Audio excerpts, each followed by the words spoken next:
پچھلی یعنی دوسری ویڈیو میں نے جہاں تک بیان کیا تھا اس سے آگے میں اب کچھ معاملات بیان کرنا چاہوں گا۔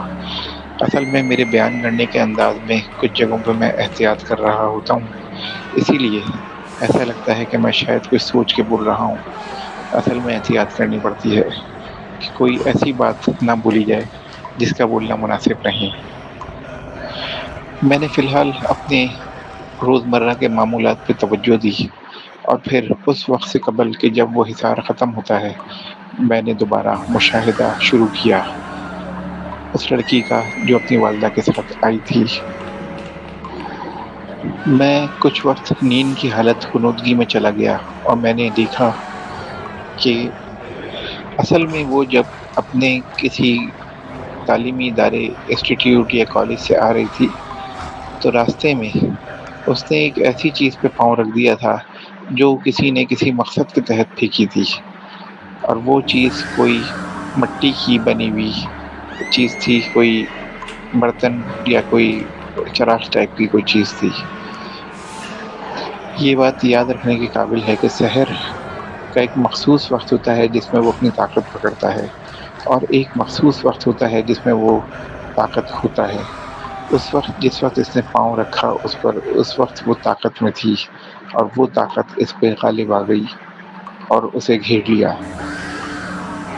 یہ چیز اسے نقصان تو نہیں پہنچاتی، لیکن چند وجوہات کی بنا پہ یہ اس پر حاوی آ گئی۔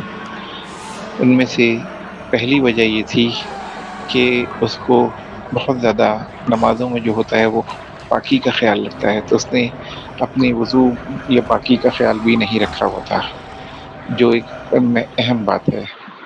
اگر کسی کا وضو ہو، کوئی صاف ستھرا ہو، تو کوئی بھی ایسی چیز اتنی آسانی کے ساتھ کسی پہ حاوی نہیں ہو سکتی۔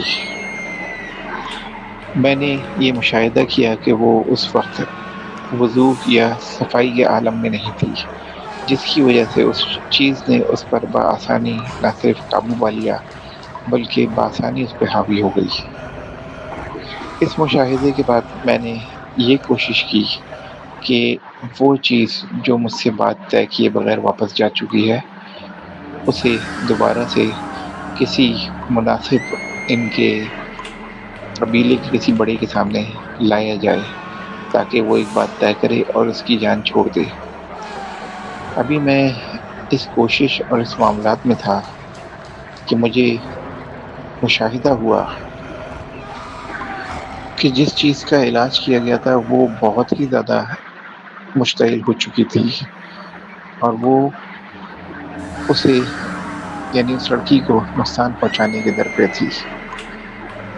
میں نے فیصلہ کیا کہ ضرور اس لڑکی کی مدد کرنی ہے، لہذا میں نے فوراً اس لڑکی کے ان کے والدہ کے نمبر پر میں نے میسیج سینڈ کیا کہ وہ درود شریف اور استغفار کی کثرت رکھیں اور کوشش کریں کہ مغرب کے بعد کہیں باہر جانا نہ ہو، اور اگر جانا ہو تو وضو کی حالت ہو، طہارت کی حالت ہو، کیونکہ واضح رہے کہ گھر میں پہلے ہی ان کو پانی ڈالنے کے لیے دے چکا تھا چاروں کونوں پہ، جس کے بعد وہاں پر ایک حصار قائم ہو جانا تھا جس سے آگے بڑھنا اس اثر کے لیے ناممکن تھا۔ میں نے اپنے علم کے حساب سے بھرپور طریقے سے مشاہدات مکمل کر کے کوشش کی کہ گھر کے اندر یہ بالکل داخل نہ ہو پائے، اور یہ بالکل طے شدہ بات تھی کہ اس کی اتنی طاقت نہیں تھی کہ وہ داخل ہو سکے، لیکن وہ اس حصار سے باہر ضرور نقصان پہنچا سکتی تھی چیز جو پہنچانے کے لیے اب تیار تھی۔ اس موقع پر اس طرح کے اثرات کوئی نہ کوئی جال، کوئی نہ کوئی وہم یا کچھ نہ کوئی ایسا معاملہ پیدا کرتے ہیں کہ جس سے بندہ وہ غلطی کر دے تاکہ ان کا کام آسان ہو جائے۔ واضح رہے کہ یہ مشاہدہ میں از خود اپنے مشاہدے میں لے رہا تھا۔ میری ان والدہ اور ان کی بیٹی سے اس کے بعد ملاقات نہیں ہوئی تھی ابھی تک۔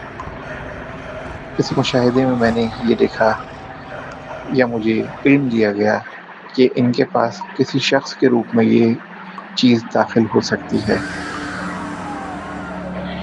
لیکن جب حصار قائم ہو تو اس مخلوق کو داخلے کے لیے ایک لفظ کہلوانا ہوتا ہے، اور وہ ایک مخصوص انداز میں وہ لفظ کہلواتی ہے یا اجازت حاصل کرتی ہے۔ ان کے الفاظ مختلف ہو سکتے ہیں لیکن معنی ایک ہی ہوتے ہیں، اور وہ یہ کہ میں باہر ہوں، کیا اندر آ جاؤں، یا میں آ جاؤں، کوئی مسئلہ تو نہیں ہے۔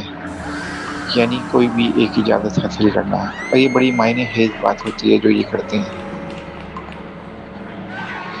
میں نے ان کے گھر میں یہ کہلوایا کہ جو بھی آئے وہ اگر اس طرح سے کہے کہ ہم اندر آ سکتے ہیں تو آپ آنے سے پہلے اسے اجازت تو دے دیں، لیکن ساتھ میں اسی وقت قل هو اللہ احد جو ہے وہ 3 دفعہ پڑھ لیں، سورہ اخلاص۔ واضح رہے کہ یہ اشارہ، یہ ہدایت میں نے میسج پہ دے چکا تھا۔ پھر میں نے اپنا کام یہاں تک مکمل کرنے کے بعد جہاں میں مطمئن تھا میں نے چھوڑ دیا، اور پھر میں اپنے دیگر معاملات پہ لگ گیا۔ کچھ معاملات علاج کے ہوتے ہیں، کچھ دنیاوی جسمانی علاج کے معاملات ہوتے ہیں، اس میں لگا تھا، اور باقی اور کچھ اپنے علمی معاملات میں، دیگر لوگوں سے ملاقات میں مجھے 2-3 دن تک کوئی خبر نہ ہوئی۔ چوتھے دن جب گزرا تو ان کی والدہ از خود آئیں اور وہ لڑکی نہیں آئی۔ اس وقت میں اتفاق سے ایک صاحب سے بات کر رہا تھا اور کوئی نہیں تھا۔ انہیں میں نے آتا دیکھ کر میں نے دیکھا کہ ان کے چہرے پہ خوف ہے اور عجیب سی کیفیت ہے۔ ان کے ہاتھ پاؤں میں کچھ کپاہٹ کی کیفیت بھی تھی، اور ایسا لگ رہا تھا جیسے بہت زیادہ خوف میں مبتلا ہوں۔ انہوں نے مجھے کہا کہ مجھے ایک اہم بات بتانی ہے۔ میں نے کہا ٹھیک ہے، آپ آئیں۔ اور میرا اصول یہ ہے کہ جب کوئی خاتون آتی ہیں ملاقات کے لیے تو میں کوئی ساتھ میں شخص یا کوئی بھی سائل کو روک کے رکھتا ہوں تاکہ وہ بیٹھے رہیں، یہ ضروری بھی ہوتا ہے۔ بس میں نے انہیں بلایا اور کہا کہ آپ بتائیں کیا مسئلہ ہے۔ انہوں نے کہا کہ میں الگ بتانا چاہتی ہوں۔ میں نے کہا کوئی بات نہیں، یہ آپ کو نہیں جانتے، آپ مجھے بتائیں کیا مسئلہ ہے۔ یہ سن نہیں رہے، دور بیٹھے ہیں۔ انہوں نے بہت ہی خوف کے عالم میں، اور خوف کی کیفیت اس طرح کی تھی کہ ان کی آواز لرز رہی تھی اور آنکھوں میں آنسو کی کیفیت تھی۔ میں بھی تھوڑا سا پریشان ہوا۔ میں نے کہا بتائیں کیا مسئلہ ہے۔ انہوں نے کہا کہ رات میں جب لڑکی سو رہی تھی،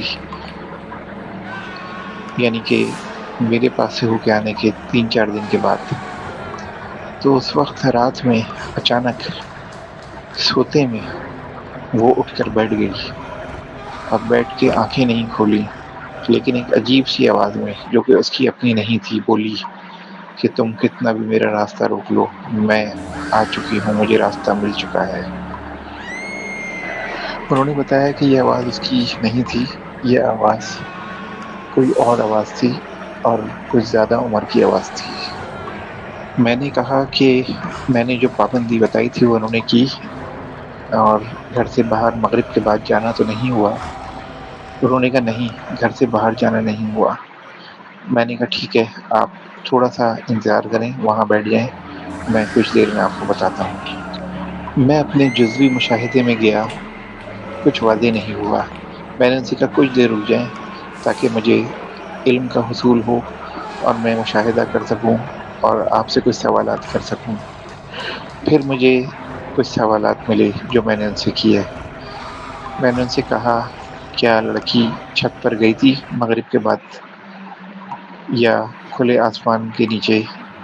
انہوں نے کہا ہاں، لڑکی گئی تھی، اور وہ رات میں 11 بجے موبائل پہ سگنل نہیں آ رہے تھے، بات کرنے کے لیے آگے بڑھی اور چھت کی طرف گئی۔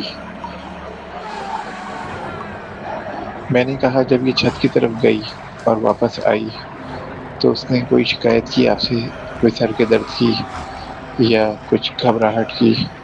انہوں نے کہا اس کی تو شکایت نہیں کی، لیکن اسے گھبراہٹ ہو رہی تھی اور دل میں عجیب سی کپکپی سی تھی۔ میں نے کہا کہ کیا وہ وضو میں تھی یا وضو کے بغیر تھی؟